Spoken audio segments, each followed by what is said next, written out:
Beaucoup de personnes pensent que pour démasquer un narcissique, il faut l'affronter, poser les bonnes questions, relever les contradictions dans ses paroles, ou enfin exprimer tout ce que l'on a longtemps retenu. Mais en réalité, ces méthodes sont rarement efficaces. Le narcissique est habitué au conflit. Il l'attend.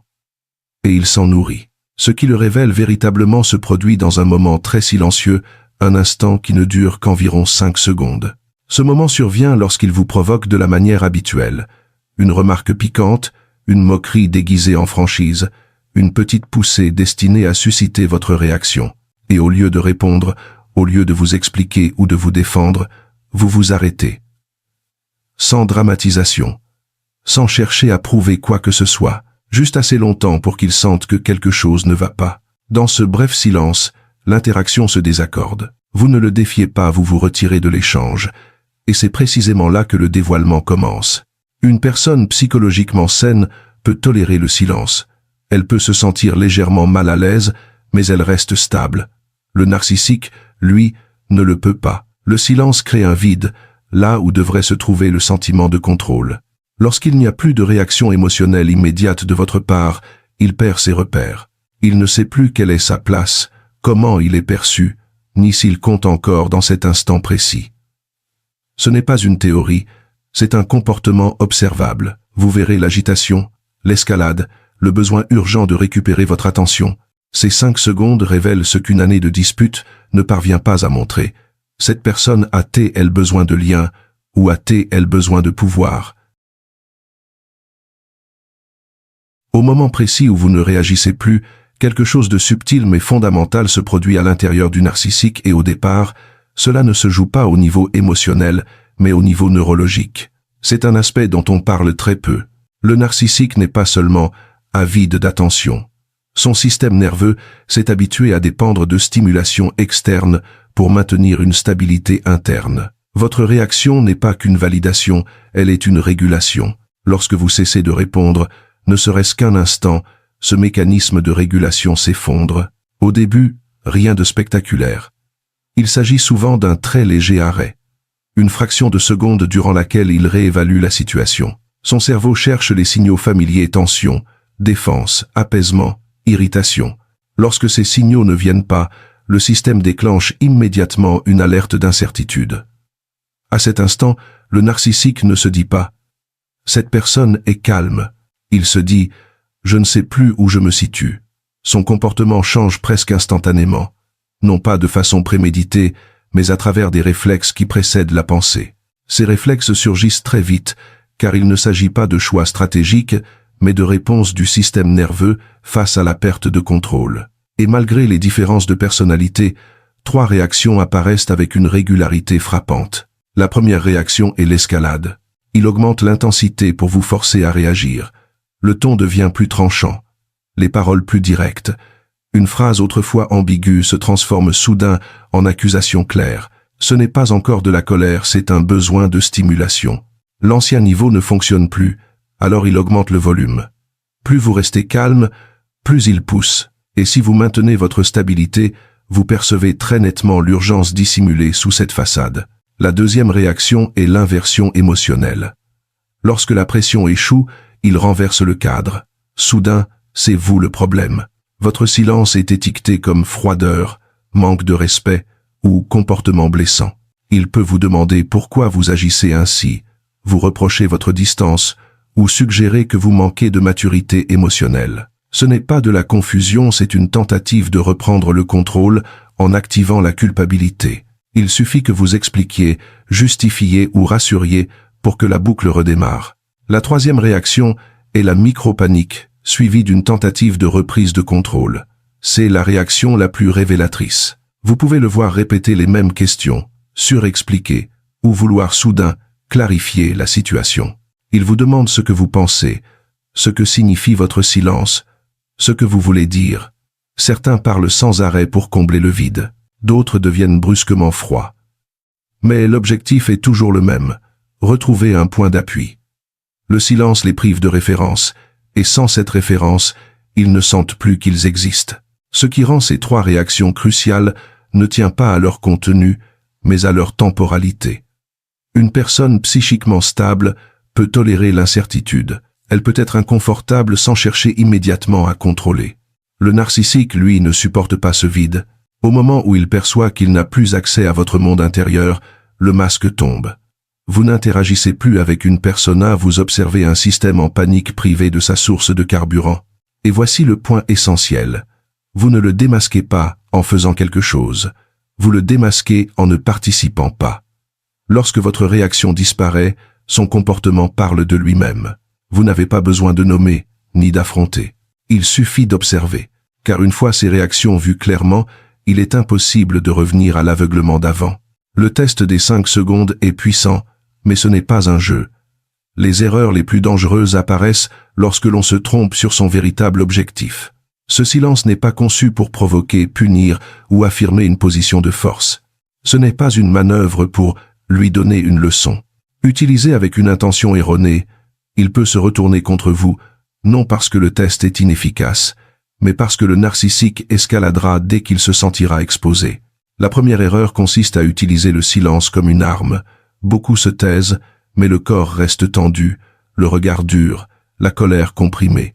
Pour le narcissique, cela reste une participation.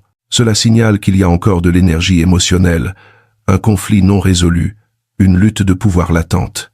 Au lieu de révéler, cela invite à la représaille. Le silence n'est efficace que lorsqu'il est émotionnellement vide. S'il est encore chargé, ils le ressentiront et réagiront par davantage d'agressivité ou de manipulation. La deuxième erreur est d'attendre une prise de conscience ou un aveu immédiat.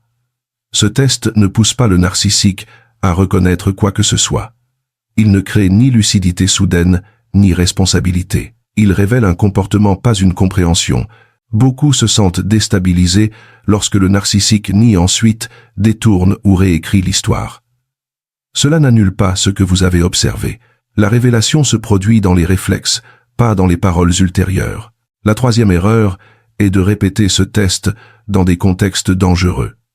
Chez les personnes aux réactions violentes ou abusives, le retrait émotionnel peut déclencher une rage.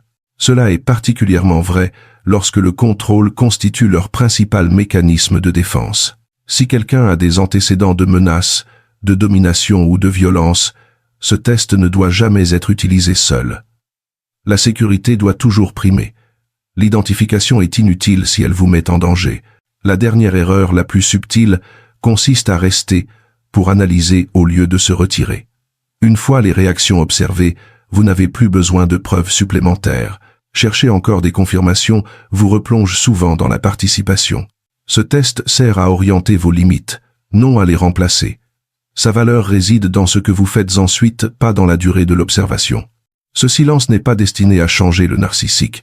Il est destiné à modifier votre position dans la dynamique relationnelle. Lorsque vous cessez de l'utiliser pour le gérer et commencez à l'utiliser pour vous situer vous-même, il devient un outil de protection plutôt qu'un risque. Mal utilisé, il peut aggraver les dégâts.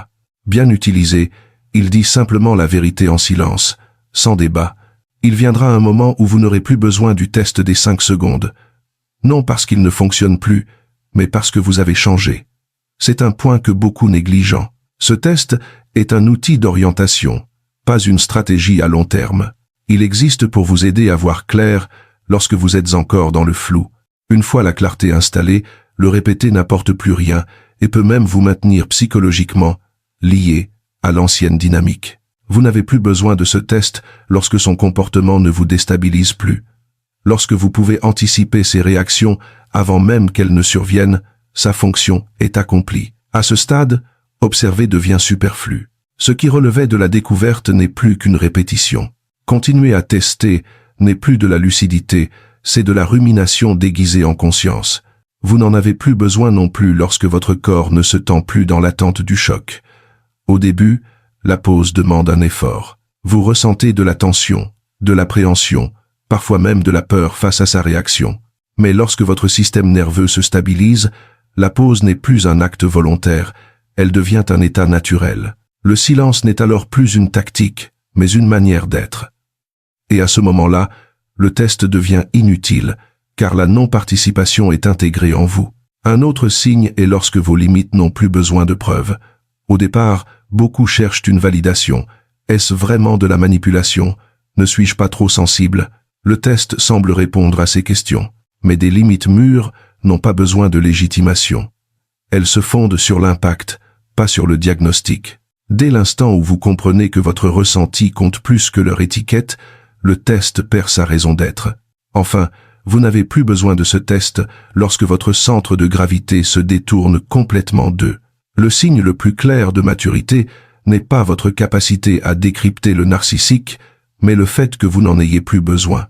Lorsque votre attention revient à votre vie, à vos valeurs et à votre direction, l'ancienne dynamique se dissout d'elle-même. Vous ne surveillez plus les réactions, vous ne mesurez plus les réponses, vous n'attendez plus la révélation.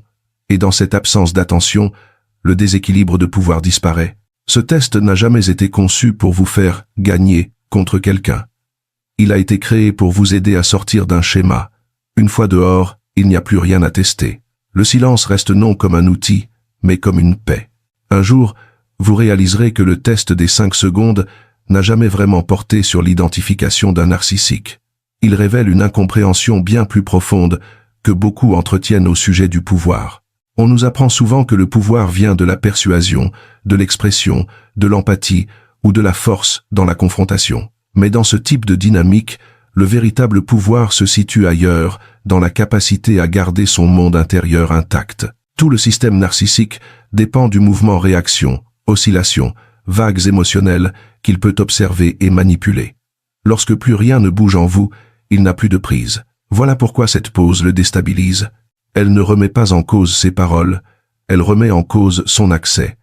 Et c'est cet accès bien plus que la domination qui constitue le véritable siège de son sentiment de pouvoir. Il est difficile d'accepter que beaucoup de personnes cèdent inconsciemment ce droit d'accès, non pas parce qu'elles sont faibles, mais parce qu'elles sont empathiques, réactives, et qu'elles accordent de la valeur à la relation. Elles croient que participer signifie se connecter. Mais dans cette dynamique, participer devient une exposition. Ce test coupe cette habitude. Il vous apprend que vous n'êtes pas obligé de réagir à chaque signal émotionnel lancé vers vous. Vous avez le droit de choisir ce qui a le droit d'entrer dans votre monde intérieur.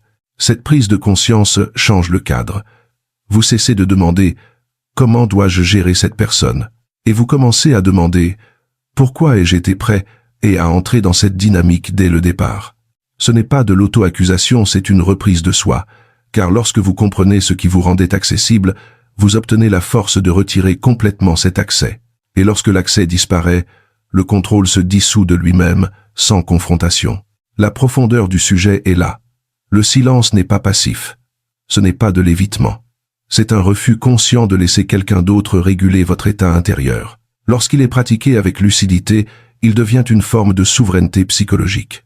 Vous ne négociez plus votre réalité à partir de votre réaction à la réalité de l'autre.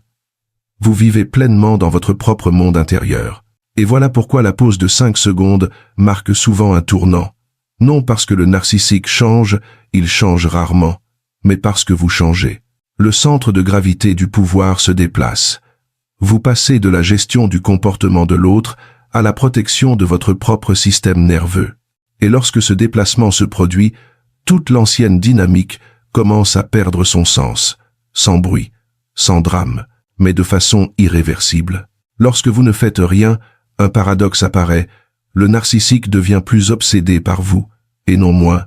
Beaucoup en sont déconcertés. Ils pensent que l'attention crée l'obsession, et que le retrait mène à l'indifférence. Cette logique est vraie dans les relations saines, mais elle ne s'applique pas ici. Dans la dynamique narcissique, l'absence n'est pas neutre. Elle déstabilise. La raison est simple, mais difficile à avaler. Le narcissique ne s'attache pas par le lien, il s'attache par le contrôle. Tant que vous réagissez, que vous résistez, que vous expliquez, ou même que vous vous retirez avec une douleur visible, vous êtes encore sur sa carte intérieure. Vous êtes prévisible. Vous êtes localisable. Mais quand vous ne faites rien, pas de réaction, pas de signal émotionnel, pas de lutte, vous disparaissez de cette carte. Et cette disparition crée un problème psychique qu'il ne sait pas résoudre. La confusion initiale se transforme alors en obsession. Sans réaction de votre part, son esprit tourne en boucle. Il rejoue des conversations, réinterprète des moments passés, imagine vos intentions, non parce qu'il vous manque, de manière saine, mais parce que l'accès non résolu produit une tension cognitive. Vous devenez un fichier ouvert, dans sa psyché un fichier qu'il ne peut pas fermer, car le fermer exigerait de la responsabilité, et la responsabilité menace le faux moi. C'est pour cela qu'ils reviennent parfois très longtemps après votre silence, non pas avec de la clarté, mais à travers des messages vagues, des approches indirectes, ou des prétextes fabriqués pour reprendre contact. Le but n'est pas la réconciliation, c'est la vérification. Ils doivent savoir s'ils existent encore dans votre monde intérieur. N'importe quelle réaction, même un refus, soulage temporairement l'obsession. Le silence, lui, ne soulage rien. Dans la perspective jungienne, votre non-action retire le miroir qui maintenait leur persona debout. Quand le miroir disparaît, l'ombre n'a plus de surface où se projeter.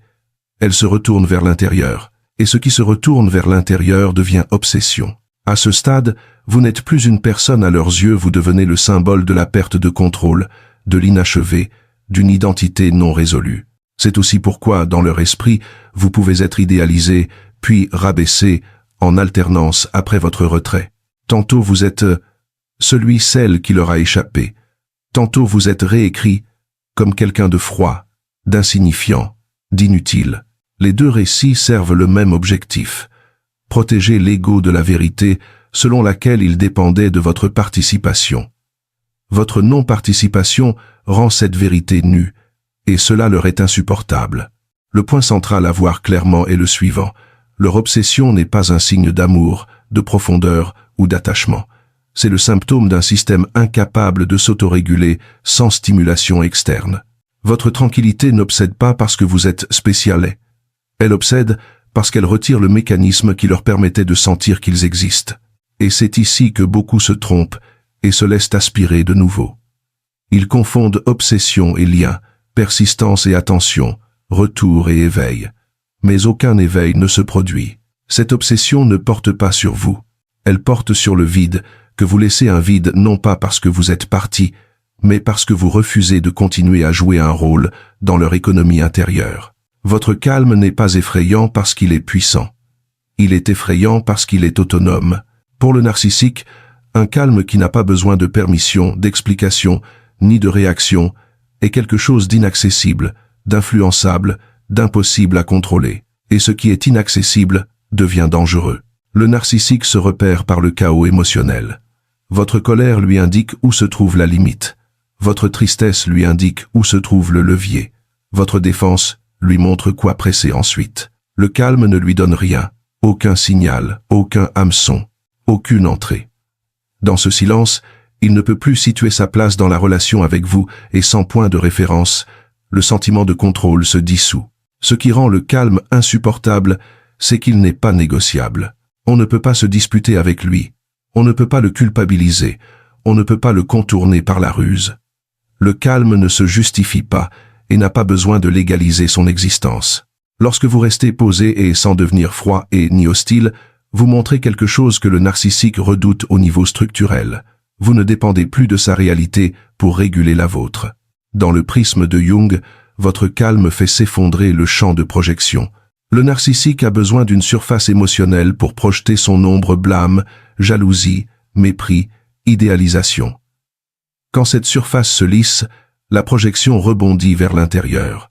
Ce qu'il ressent ensuite n'est pas de la colère contre vous, c'est un contact avec lui-même. Et ce contact est ce qu'il a passé sa vie à éviter. Voilà pourquoi le calme déclenche souvent des réactions disproportionnées. Ils peuvent vous accuser d'être arrogant, distant, cruel. Ils peuvent escalader, disparaître ou chercher soudainement à être rassurés. Ces réactions ne sont pas liées à ce que vous avez fait. Elles sont des tentatives de remettre du mouvement émotionnel en place pour que leur système se stabilise. Le calme menace l'effondrement parce qu'il retire le dernier régulateur externe. Et il y a une peur encore plus profonde. Le calme révèle qu'ils ne sont plus le centre.